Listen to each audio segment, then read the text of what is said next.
करते हैं तो उस प्रपोजिशन के बाद हमेशा आपको या तो नाउन यूज करना है या प्रोनाउन यूज करना है। जैसे ये after dinner we went for a walk. अब यहाँ पर देखिए आफ्टर के बाद हमने डिनर यूज किया है। डिनर क्या है? खाना, ठीक है ना। ये क्या है? ये नाउन है, ठीक है। इसी तरह से सेकंड सेंटेंस ले ले, after him it's your turn. उसके बाद तुम्हारी बारी है, ठीक है। अब आफ्टर के बाद हमने क्या यूज किया? हिम। हिम क्या है? प्रोनाउन है। लेकिन अगर हमको प्रपोजिशन के बाद किसी एक्शन को बयान करना है, यहां पर तो देखे ना, डिनर हमने यूज किया या हमने हिम को यूज किया प्रोनाउन को, कि खाने के बाद या उसके बाद। लेकिन अगर हमको किसी काम को बताना है, किसी एक्शन को बताना है, तो फिर हम जीरंड यूज करेंगे।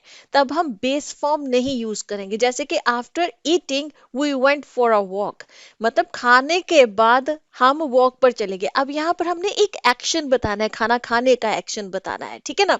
तो जो खाना खाने का एक्शन है, अब यहाँ पर रूल तो ये कहता है कि भी प्रपोजिशन के बाद आपको जो, अच्छा इसमें कंजंक्शंस भी आ जाती हैं। हम कुछ कंजंक्शंस का मामला थोड़ा सा फ्लेक्सिबल होता है, लेकिन कंजंक्शंस के बाद भी हमने जो है वो जीरंड ही इस्तेमाल करना होता है। मतलब जब आप कोई एक्शन बयान कर रहे होंगे तो वहां पर आप जीरंड इस्तेमाल करेंगे। अब जीरंड क्यों इस्तेमाल करते हैं? जीरंड इसलिए इस्तेमाल करते हैं कि जीरंड वर्ब की वो आईएनजी फॉर्म होती है जो सेंटेंस के अंदर एक नाउन के तौर पर बिहेव कर रही होती है। तो इस वजह से जीरंड आता है, क्योंकि जीरंड भी सेंटेंस में नाउन के तौर पर बिहेव कर रहा होता है। चूंकि रूल ये है कि भी प्रपोजिशन के बाद हमको नाउन यूज करना है या प्रोनाउन यूज करना है, तो इसलिए जब हम किसी एक्शन को मेंशन करेंगे तो एक्शन को फिर हम जीरंड में कन्वर्ट कर देंगे ताकि वो नाउन के तौर पर बिहेव करे सेंटेंस में। हमेशा याद रखिएगा कि जब भी आपने प्रपोजिशन यूज करनी है तो आपने बेस फॉर्म जो है वर्ब की वो नहीं यूज करनी है, या इन्फिनेटिव जिसको हम टू के बाद जो लगाते हैं वो नहीं यूज करना है। आपने वर्ब को हमेशा अपने जीरन में कन्वर्ट कर देना है। इसकी हम कुछ देखते हैं एग्जाम्पल्स क्या है। जैसे इन है, इन आप एक प्रपोजिशन है, इनके बाद जो है ना इन रूम, ठीक है, इस तरह करके नाउन तो आ जाता है। लेकिन अगर हमने किसी वर्ब को एक्सप्लेन करना है तो वहां पर फिर हमको जीरंड उसको बनाना पड़ेगा। जब इन के साथ हम कोई जीरंड हम बयान कर रहे होंगे, देखिए आप हर प्रपोजिशन के बाद जब आप जीरंड कोई लगाएंगे ना, तो प्रपोजिशन और उस जीरंड का आपस में मिलकर एक सर्टेन मीनिंग बनेगा। उस मीनिंग को भी समझना जरूरी है। ऐसा नहीं कि वो बस आपने लगा दिया उसको और फिर उसका कोई अपना सर्टेन मीनिंग नहीं है। नहीं, उस खास प्रपोजिशन और उसके बाद आने वाला जो जीरंड है, ये दोनों मिलकर एक मीनिंग देंगे। वो क्या मीनिंग देंगे? जैसे इन के बाद हमने वी फॉर यूज किया, हमने कोई जीरंड यूज किया, तो वो क्या होगा? इंडिकेट्स द सिचुएशन और state during which an action takes place. अब ये जो है ये कोई सिचुएशन या कोई स्टेट बता रहा होगा कि जिसमें कोई काम हुआ है। जैसे कि सेंटेंस देख ले, she made a mistake in calculating the total. मतलब वो जो टोटल को कैलकुलेट कर रही थी उसमें उसने गलती की, ठीक है ना। वो सिचुएशन जिसमें उसने गलती की वो क्या थी? कैलकुलेटिंग, जो वो जो हिसाब लगा रही थी, टोटल का जो हिसाब। अब यहाँ पर कैलकुलेट करना, हिसाब करना नहीं होगा। कैलकुलेटिंग आया है ना, तो इसका मतलब है हिसाब, खाली नाउन बन गया है अब ये, ठीक है ना। इसी तरह से ही succeeded in winning the race.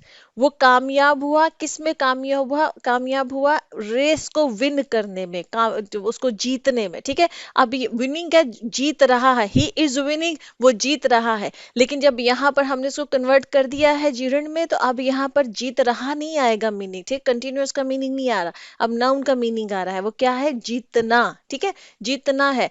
ठीक है, वो कामयाब हुआ रेस को जीतने में, ठीक। ये सेंस बनेगी इसकी। I found joy in helping others. मुझे खुशी मिलती है दूसरों की मदद करने में, ठीक है। वो मदद कर रहा है, ये वो मदद कर रही है, he is helping continuously, continuous का सेंटेंस हुई। लेकिन जब हमने यहाँ जीरोड में कन्वर्ट कर दिया तब क्या है? मदद करना, ठीक है। अब ये चीज इसका मीनिंग बन गया है। अभी इसी तरह से ऑफ है, जैसे कि ऑफ हमारे पास, मैं अब कुछ दो चार आपको प्रपोजिशंस की एग्जांपल बता दूंगी जिससे आपको समझ में आ जाएगा। फिर आप जब भी ये रूल देखें लिखेंगे तो आपको देखना होगा कि आपने प्रपोजिशन के बाद जीरेंड वी फॉर यूज करना है। जैसे क्या, this structure expresses possession, risk, cause, description और पॉसिबिलिटी। अब ऑफ जो है ना, ये बड़ा वर्सटाइल किस्म का प्रपोजिशन है, ठीक है।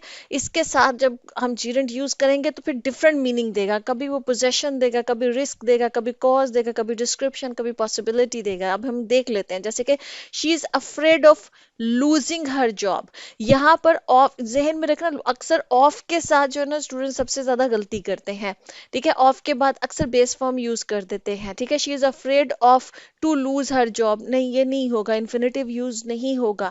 Afraid of losing her job, ठीक है। ये बहुत बड़ी ग्रामेटिकल मिस्टेक होती है जो मैंने अक्सर आपके कमेंट्स में भी मैं पढ़ती रहती हूँ, आप लोग जो ग्रामेटिकल मिस्टेक्स करते हैं वहां पर सेंटेंसेस में, ठीक है। तो ये बहुत कॉमन है कि ऑफ के बाद अक्सर जो है ना बेस फॉर्म यूज हो रही होती है या इन्फिनेटिव यूज हो रहा होता है, नहीं वो गलत है, ठीक है। She is afraid of losing her job, वो अपनी जॉब के चले जाने से उसको खौफ ज़दा है, ठीक है। he died of overworking himself। overworking himself कब से मुराद ये होती है कि आप ज़रूरत से ज़्यादा काम कर लें कि आपकी सेहत बहुत ज़्यादा मुतासिर हो जाए, ठीक है। ये इसका मीनिंग है। तो he died of overworking himself कि ज़रूरत से ज़्यादा मेहनत करने की वजह से उसकी जो है वो वफात होगी, मतलब उसने बिल्कुल अपनी सेहत का ख्याल नहीं रखा। आप देखें ना, जैसे कहते हैं कि he died of cancer। अब कैंसर क्या है, नाउन है, लेकिन अब यहाँ पर आपने काम करने की बात करनी थी, ओवरवर्क को यूज करना था, तो अब वो चूंकि वर्ब है तो हमको फिर उसको जीरेंड में कन्वर्ट करना पड़ा है। जैसे कि there is a risk of getting sick in this weather, मतलब इस वेदर में बीमार पड़ने का रिस्क है, ठीक है, खतरा है, ठीक है। तो गेटिंग सिक, बीमार पड़ना, ठीक है। ही इज गेटिंग सिक, वो बीमार पड़ रहा है, नहीं, अब हमने गेटिंग सिक कर दिया तो अब ये नाउन में कन्वर्ट हो गया है, ठीक है जी। अच्छा जी, जैसे ये है कि I am tired of waiting for him, मैं मतलब तंग आ गया हूँ उसका इंतजार कर, I am tired of to wait for him. मैंने अक्सर